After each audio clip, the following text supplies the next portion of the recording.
Hello and welcome back to our YouTube channel myself Vikas biology lecturer. तो आज हम करने जा रहे हैं +2 का चैप्टर नंबर 5 जो क्या है principle of inheritance and variations में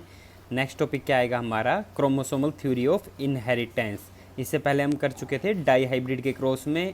को जो क्या था लॉ ऑफ इंडिपेंडेंट अशॉर्टमेंट भी कह रहे थे। तो देखो क्रोमोसोमल थ्योरी, क्रोमोसोम नाम से ही पता चल रहा है थ्योरी है किसके, इनहेरिटेंस। वन जनरेशन से नेक्स्ट जनरेशन में क्या कर रही है, कैरेक्टर्स को लेके जा रही है। तो किस प्रकार से ले जाएगी, तो मेंडल ने तो क्रोमोसोम के बारे में बता नहीं पाए थे, तो किन्होंने किसके बारे में बताया और कब ये थ्योरी आई है और मेंडल वाली थ्योरीज में क्या क्या खामियां या कमियां रही और उसको रीडिस्कवर करके मॉडिफाई करके बाद में एक्सप्लेन किया गया। तो देखिए Mendel publish his work on inheritance of characters, अनुवांशिक करेक्टर्स को एक वंश से दूसरे वंश में जाने वाले जो करेक्टर्स हैं विशेष, तो वो क्या कह रहे हैं इन 1865 में। बट सेवरल रीजन, बहुत सारे कारण हैं जिसके कारण से इट रिमेन अनरिकॉग्नाइज्ड, कि इसको मतलब 1865 में जब 1865 में जब इन्होंने करेक्टर्स के बारे में बताया था इनहेरिटेंस के, लेकिन बहुत सारे रीजन्स के कारण इनको अनरिकॉग्नाइज्ड की भी पहचाना नहीं गया। कब तक, इन 1900 में। तो ये क्या कह रहा है, फर्स्टली कम्युनिकेशन वाज, पहला रीजन क्या रहेगा देखो, फर्स्ट रीजन क्या है, उस टाइम में कम्युनिकेशन वाज नॉट ईजी, कि भाई उस टाइम में क्या है एक दूसरे से संपर्क आसानी से नहीं होता, कि भाई एज इट नाउ, जैसे आज के टाइम में फ़ोन करके कहीं पे भी पूछ सकते हैं, लेकिन उस टाइम में एक जगह पे से दूसरी जगह तक कम्युनिकेशन करना बहुत ही टफ था, थोड़ा सा क्या था, हार्ड वर्क था, ज़्यादा डिस्टेंस होने के कारण न्यूज़ ज़्यादा दूर तक नहीं जा पाती थी। In those days and his work could not be widely publish, इस कारण से ये सभी जगह पब्लिश या पब्लिश्ड, कि भाई वहाँ पे वो किताब या उन्होंने जो थ्योरी दी थी वो सभी जगह नहीं पहुँच पाई। सेकंड रीज़न देखो, सेकंड में कहता है हिज कंसेप्ट ऑफ जीन्स, कि भाई जीन्स को इसने मेंडल ने क्या कहा था, फैक्टर, क्या कहा था, फैक्टर। तो जीन्स और फैक्टर इन मेंडल के वर्ड में क्या थे, वो फैक्टर थे। एज स्टेबल, वो क्या हैं, स्टेबल हैं और डिस्क्रीट, अलग अलग यूनिट के हैं, दैट कंट्रोल करते हैं किसको, एक्सप्रेशन ऑफ ट्रेट्स को, उस गुण को, जो भी चाहे हाइट का, चाहे कलर का है, चाहे शीट के शेप का था। लेकिन मेंडल ने क्या कहा था उसको, फैक्टर, बट रियल में क्या थे वो, जीन्स। बात सेम थी बट नाम का डिफरेंस था। Of the pair of alleles, genes के अंदर क्या होते हैं, pair of alleles which do not blend, वो क्या नहीं होते, ब्लेंड मतलब मिक्स होना, मिलना, विद ईच अदर, यानी ये जीन्स के जो एलील्स हैं वो क्या है एक दूसरे से मिलते नहीं, मिक्स नहीं होते। And was not accepted by his contemporary, कि भाई उसके कारण से इसको स्वीकार नहीं किया गया बाय हिज कंटेम्प्रेरी, मतलब समकालीन या प्राचीन भारत के अनुसार, एज एन एक्सप्लेनेशन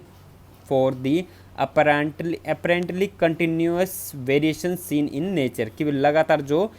वेरिएशंस, विभिन्नता देखी जा रही थी नेचर में, यानी अलग अलग टाइप के जो स्पीसीज जो दिख रहे थे, यानी ये कह रहे हैं उनके एलील्स नहीं मिक्स हो रहे थे। थर्ड क्या था, तीसरे नंबर पे क्या था मेंडल का अप्रोच ऑफ यूजिंग, मेंडल क्या था, मैथमेटिशियंस था, तो उन्होंने क्या कर रखे थे, जैसे 9:3:3:1 आया डाई हाइब्रिड क्रॉस में, इसी प्रकार से क्या था 3:1 किस में था, मोनो हाइब्रिड क्रॉस में। ये सभी रेशोज़ के कारण से ये क्या कह रहे हैं, मैथमेटिशियन फार्मूला जो यूज़ किया, पुनित स्केयर वाला लगा लो, चाहे जो टेबल बनाई थी, टू एक्सप्लेन बायोलॉजिकल फिनोमिना, कि भाई बहुत सारे साइंटिस्ट बोल रहे भाई तुम बायोलॉजी में मैथ क्यों यूज़ कर रहा है, ये वाली बातें ओनली टोटली न्यू, जो क्या था एक न्यू तरीके से था मैथ का यूज़ करना, and unaccepted to many of this biologist of this time, कि बहुत सारे जो साइंटिस्ट थे बायोलॉजिस्ट, उन्होंने क्या कर दिया, हम भाई मैथ वाले फार्मूलों को बायोलॉजी में अप्लाई नहीं होने देंगे। तो ये रीज़न थे बहुत सारे। Finally through Mendel work suggest that factor जो क्या थे, जीन्स व डिस्क्रीट यूनिट, क्या है अलग अलग यूनिट हैं। He could not provide any physical proof, उस टाइम में ये क्या नहीं प्रोवाइड कर पाए थे physical proof for existence of factor, जो भी फैक्टर्स निकल रहे हैं या जीन्स के द्वारा, और says what they were made up of, कि भी वो किस चीज़ के बने हुए हैं। आपको पता हमारा डीएनए, अब तो आज के टाइम में हमें पता है डीएनए जो क्या हमारा जेनेटिक मटेरियल है, उसके अंदर क्या होता है, क्रोमोसोम के अंदर जीन्स, और जीन्स के अंदर क्या है ये एलील्स। तो उस टाइम में बहुत सारे इक्विपमेंट लगा लो या जो इंस्ट्रूमेंट लगा लो वो डिस्कवर नहीं थे, चाहे माइक्रोस्कोप हो, हाई रेजोल्यूशन के नहीं थे, जिसके कारण से इनकी डिस्कवरी नहीं हो पाई और मेंडल इसको अच्छे से नहीं बता पाए थे। फिर उसके बाद अब बात करें इन 1900 यानी 00 3 साइंटिस्ट, अब 3 साइंटिस्ट के ग्रुप ने ह्यूगो डिवेरीज, ये नाम आगे भी आएगा इवोल्यूशन में, ठीक है। इसी प्रकार से कोरेंस एंड वॉन टेस्मक, इन तीनों ने क्या कर दिया, इंडिपेंडेंटली रीडिस्कवर्ड, कि भी स्वतंत्र रूप से दोबारा से मेंडल के रिजल्ट पे क्या की, रीडिस्कवरी, दोबारा से उसको खोजबीन की, on the inheritance of characters, यही था ना इनहेरिटेंस ऑफ कैरेक्टर्स जो मेंडल ने बताए थे। Also by this time due to advancement, उस समय में क्या हो गया, एडवांसमेंट आ गई किसमें, माइक्रोस्कोपी में, बहुत सारे बढ़िया बढ़िया माइक्रोस्कोप की खोज हो चुकी थी, बन चुके थे, दैट वर टेकिंग प्लेस, वो आ गए हैं, जिसके कारण से scientist were able to carefully observe, कि भी साइंटिस्ट क्या कर पाए, आसानी से ऑब्जर्व कर पाए किसकी, सेल की डिवीजन, नाम से पता चल रहा है एक सेल से दो सेल का बनना, वो क्या कहलाता है, सेल की डिवीजन कहलाती है, दो बने चार बने। This lead to discovery of structure in nucleus, तो इसके कारण से किसकी बारे में पता चला, न्यूक्लियस, जो हमारा क्या था, न्यूक्लियस के अंदर न्यूक्लियोप्लाज्म और उसके अंदर क्या था, genetic material DNA, that appear to be double and divide just before each cell division, कि भाई ये क्या कर रहा है, जो दिखता है डबल लेयर का है, ठीक है, और साथ के साथ क्या कर रहा है, जस्ट डिवाइड, पहले थोड़ा सा पहले क्या हो जाता है, विभाजित हो जाता है, किसके, सेल डिवीजन से पहले। दीज वर कॉल्ड क्रोमोसोम, उसको क्या कहते हैं हम, chromosome, chromo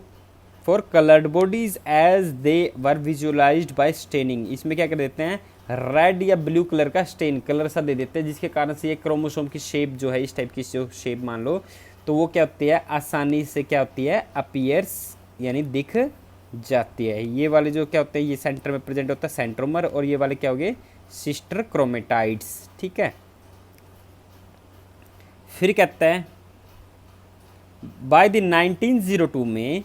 the chromosome movement during meiosis, mitosis में क्या होता था, एक से दो बनते थे, मियोसिस में एक से चार बनते हैं, तो meiosis has been workout, meiosis के बारे में किसने, वाल्टर स्टर्न एंड बोवेरी, इस प्रकार से याद रखना, दो साइंटिस्ट थे, क्या, स्टर्न एंड बोवेरी ने नोट किया किसके, बिहेवियर ऑफ क्रोमोसोम, कि भाई क्रोमोसोम के बिहेवियर के बारे में देखा, तो नाम आता है 1 नंबर का क्वेश्चन में, ठीक है, Stern and Boveri. Was parallel to behaviour of genes, जो क्या कर रहा है, एक समांतर था जीन्स की तरह, एंड यूज्ड क्रोमोसोम मूवमेंट, कि वे किस प्रकार से क्रोमोसोम मूवमेंट कर रहे थे, टू एक्सप्लेन मेंडल के लॉ को। फिर क्या कहता है, recall that you have study behaviour of chromosome during mitosis, mitosis में क्या होते हैं, इक्वेशनल डिवीजन, एक से दो बनते हैं, और मियोसिस में क्या होते हैं, रिडक्शन डिवीजन, यानी एक से चार बन जाएंगे, यानी हाफ नंबर ऑफ क्रोमोसोम हो जाते हैं, ठीक है, और इसमें क्या होता है, इक्वल डिवाइड होते हैं, जितने पेयर्स ऑफ क्रोमोसोम है उतने ही, लेकिन इनमें क्या होगा, हाफ हाफ हो जाते हैं, एक से दो, दो से चार बनते हैं। ये नीचे देखेंगे हम, the important thing to remember is that chromosome as well as genes occur in pairs, कि भी क्रोमोसोम भी पेयर में मिल रहे हैं, और उसके अंदर जीन्स भी, और फिर एलील्स तो है ही हैं। टू एलील्स ऑफ जीन्स, दो एलील्स जो हैं जीन्स के, pair are located on homologous chromosome, यानी दो जीन्स एलील्स हैं ऑफ ए जीन, जीन्स के दो एलील जो हैं पेयर में लोकेटेड होते हैं, कहाँ पे, होमोलोगस साइट पे, एक साइट पे, मान लो ये यहाँ पे है तो सेम एज इसी साइट पे, तो क्या कह रहे हैं, उसको होमोलोगस क्रोमोसोम कहते हैं। तो देखिए जब हम सेल डिवीजन के बारे में करेंगे, G1 फेज़, G2 फेज़, ये अलग अलग फेज़ है, एस फेज़ सिंथेसाइजिंग वाला फेज़ था, ठीक है, गैप 1 गैप 2 ऐसे कहते हैं ये। तो ये क्या कह रहा है, इसके अंदर जो क्रोमोसोम है देखो, तो ये क्या कह रहा है, पेयर्ड में बाइवेलेंट, ठीक है, 1 2 3 4 टेट्रावेलेंट भी कह देते हैं। मियोसिस 1 में anaphase, prophase, metaphase, anaphase, third number की जो स्टेज है, पहली स्टेज प्रोफेज, फिर ये फर्दर डिवाइड होते हैं, लेकिन हमें क्या करना, प्रोफेज, मेटाफेज, एनाफेज के बारे में बता रहा है कि भी क्रोमोसोम क्या है, प्रेजेंट थे, अब यह क्या कर दिया, अलग अलग डिवाइड कर दिए, ठीक है, एक से क्या हो गया, दो बन गए, यहाँ से इक्वल डिवीजन होगी, तो ये क्या हो गया, रिडक्शन डिवीजन के कारण से एक से दो बन गए, दो से क्या बन जाएंगे, चार, ये सेपरेट बन जाएंगे, तो ये क्या कहलाता है आपका रिडक्शन डिवीजन, और ये क्या है, जर्म सेल की फॉर्मेशन होगी, 1 2 3 4। आप यहाँ पे देख सकते हैं येलो के साथ रेड कलर का, और या ऑरेंज कह दो, चाहे येलो के साथ ऑरेंज कलर का, ऑरेंज के साथ ग्रीन कलर के, ये जो बने हैं आगे आएंगे। तो इसमें क्या बता रहे हैं, क्रोमोसोम के बारे में, जो 4 क्रोमोसोम की फॉर्मेशन हो रही है किसके द्वारा, मियोसिस डिवीजन में, ठीक है, जर्म सेल्स की फॉर्मेशन होगी, इसको आगे देखना है हमें इस एक्सपेरिमेंट में। देखो तो ऑरेंज के साथ क्या था, ग्रीन, और येलो के साथ ऑरेंज, ठीक है, ऑरेंज के साथ ग्रीन और येलो के साथ ऑरेंज, तो ये यहाँ पे लेके आए हैं, दो पॉसिबिलिटी बनाई है कि भी समझाने के लिए। तो इसी प्रकार से कंपैरिजन कर लेना जीन्स के बारे में और क्रोमोसोम के बारे में, ठीक है। इसमें कंपैरिजन ही बताया हुआ कि भाई किस प्रकार से वो पेयर्स में मिल रहे हैं, इंडिपेंडेंट हैं या नहीं। तो ड्यूरिंग एनाफेज ऑफ मियोसिस 1, जब एनाफेज में होता है क्रोमोसोम क्या हो जाते हैं, ये अलग अलग साइड पे चले जाते हैं, ठीक है, इक्विटोरियल साइड पे। Two chromosome pair can align at the metaphase plate, की भी अलग अलग आ जाते हैं कहाँ पे, मेटाफेज प्लेट में, इंडिपेंडेंटली, स्वतंत्र रूप से, ईच अदर, ठीक है। तो to understanding this compare the chromosome of 4 different colour, ठीक है। तो इसके लिए हमने क्या किया है, इसको पता लगाने के लिए 4 डिफरेंट कलर यूज़ किए हैं, राइट एंड लेफ्ट कॉलम बनाया है, ठीक है। लेफ्ट को क्या कहते हैं, ये जो हमारा लेफ्ट साइड पे हुआ क्या है, पॉसिबिलिटी 1, और राइट साइड पे क्या है हमारे, पॉसिबिलिटी 2। तो पॉसिबिलिटी 1 में हम देख सकते हैं मियोसिस के एनाफेज स्टेज में ऑरेंज कलर के साथ कौन सा कलर है, ग्रीन, और येलो के साथ क्या है, ऑरेंज। तो यही बताएगा पॉसिबिलिटी 1 में orange and green is segregating together, कि भी ये क्या हो रहे हैं, अलग हो रहे हैं एक साथ, और ये येलो और ऑरेंज क्या हो रहे हैं, ये अलग हो रहे हैं, सेग्रीगेटिंग। बट राइट हैंड में देख सकते हैं पॉसिबिलिटी ऑरेंज कलर का जो है उसके साथ क्या हो रहा है, सेग्रीगेट रेड, ठीक है, ये वाला रेड कह सकते हैं, रेड क्रोमोसोम, और येलो के साथ ग्रीन वाला। तो देखिए पॉसिबिलिटी, तो यहाँ पे बता रहा है पॉसिबिलिटी 1 में 1 long orange and 1 short green, ठीक है। सेम एज 1 येलो हो गया, और ये वाला क्या है, रेड का हो गया। थोड़े यहाँ पे जो बुक के अकॉर्डिंग ये रेड कलर है, क्योंकि कलर क्लियरली विजिबल नहीं हो रहे, थोड़ा सा ये एक जैसे कलर दिख रहे हैं। तो ये क्या है, रेड, और ये ऑरेंज। तो येलो के साथ क्या है, रेड वाला। सेम दूसरे में पॉसिबिलिटी अपोजिट हो जाएगी, इनकी क्या कर दी, इधर घुमा दिए, यानी ऑरेंज के साथ रेड और येलो के साथ ग्रीन कलर के। तो यहाँ पे यही चीज़ लिख रखी है, 1 लॉन्ग वाली क्या कहलाएगी, ऑरेंज, और रेड वाली क्या है, स्मॉल है, ठीक है। तो शॉर्ट क्रोमोसोम, ये क्या है, क्रोमोसोम्स थे। तो ये क्या हो गया, एनाफेज में जब ये अलग हो जाते हैं, 1 से 2 बन गए इक्वेटोरियल प्लेट पे, फिर क्या हो गया, सेम एज इसमें भी ये वाले इसके साथ आ गए, ये वाले इसके साथ सेपरेट हो रहे हैं। फिर क्या होते हैं, जर्म सेल की फॉर्मेशन, 4 अलग अलग पॉसिबिलिटी बनती है। एक पॉसिबिलिटी तो ये होगी कि भाई ऑरेंज के साथ ग्रीन आ सकता है, और यहाँ पे ऑरेंज के साथ रेड भी आ सकता है, येलो के साथ ऑरेंज, येलो के साथ ग्रीन भी। तो ये अलग अलग पॉसिबिलिटी होती है, जो क्या करता है, इंडिपेंडेंट अशॉर्टमेंट, कि भाई वो स्वतंत्र रूप से जाएगा कि भाई कौन से करेक्टर्स को लेके आ सकता है या नहीं। तो ये क्रोमोसोम पे डिपेंड करता है। तो जो स्टन एंड बोवेरी, जो 2 साइंटिस्ट थे, आर्ग्यूड दैट द, उन्होंने की बहस की किस पे, पेयरिंग एंड सेपरेशन, जोड़े और अलग होना किसका, क्रोमोसोम्स के जोड़ों का, would lead to segregation of pair of factor they carried, कि भी उन्होंने सेग्रेट किया तो पेयर ऑफ फैक्टर, जो जोड़े में फैक्टर मिले उनको क्या मिला, देखो स्टन यूनाइटेड, उन्होंने एक साथ क्या किया, इकट्ठा किया किसको, नॉलेज ऑफ क्रोमोसोमल सेग्रीगेशन को, जो क्रोमोसोम अलग अलग हो रहे थे उसकी नॉलेज को, विद मेंडेलियन प्रिंसिपल के साथ, कि भाई मेंडल के प्रिंसिपल सिद्धांत के साथ, क्योंकि वो अप्लाई हो रही थी सेम बातें, बस वहाँ पे फैक्टर फूक्टर की बात थी। तो called it is the chromosomal theory of inheritance, और इसी को क्या कहा गया, क्रोमोसोमल थ्योरी ऑफ इनहेरिटेंस, ठीक है। स्टन एंड बोवेरी ने दी थी, ये 1 नंबर का क्वेश्चन बन जाता है। ये थ्योरी किसने दी थी, स्टन एंड बोवेरी ने। मेंडेलियन प्रिंसिपल अलग था, मेंडल का था ये। तो the following this synthesise the idea of experimentally verification of chromosomal theory of inheritance. तो एक मॉर्गन था, ठीक है, फुल नेम है इसका, Thomas Hunt Morgan and his colleagues, उसके सहयोगी साथी जो थे, led to discovering the basis of variations, जो बेस वेरिएशन, जो विभिन्नता आ रही थी, दैट सेक्सुअल रिप्रोडक्शन प्रोड्यूस्ड, तो वो किसके कारण से आ रही है, सेक्सुअल रिप्रोडक्शन के कारण से। तो मॉर्गन ने वर्क किया था किस पे, 1 नंबर का और क्वेश्चन बनता है। मेंडल ने फ्रूट फ्लाइज, जो क्या कहलाता है, ड्रोसोफिला मेलानोगैस्टर, जो इसका साइंटिफिक नेम है,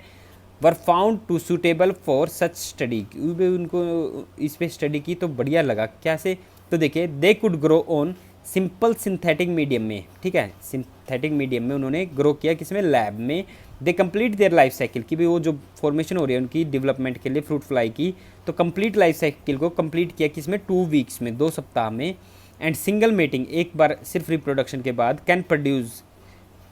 एक बार रिप्रोडक्शन होने के बाद क्या करेगा, वो प्रोड्यूस करते हैं large number of progeny flies, बहुत सारी प्रोजेनी फ्लाइज, प्रोजेनी मतलब संतान, किसकी, फ्लाइज की, ड्रोसोफिला मेलानोगैस्टर यानी फ्रूट फ्लाई की। Also they were clear differentiation of the sex, और साथ ही साथ उन्होंने बताया कि भाई कौन सा मेल है और फीमेल फ्लाइज है, वो क्या है, आसानी से पता लगा सकते हैं। Also it has many type of heredity variation, और साथ ही साथ क्या है, अनुवांशिक विभिन्नताओं के बारे में भी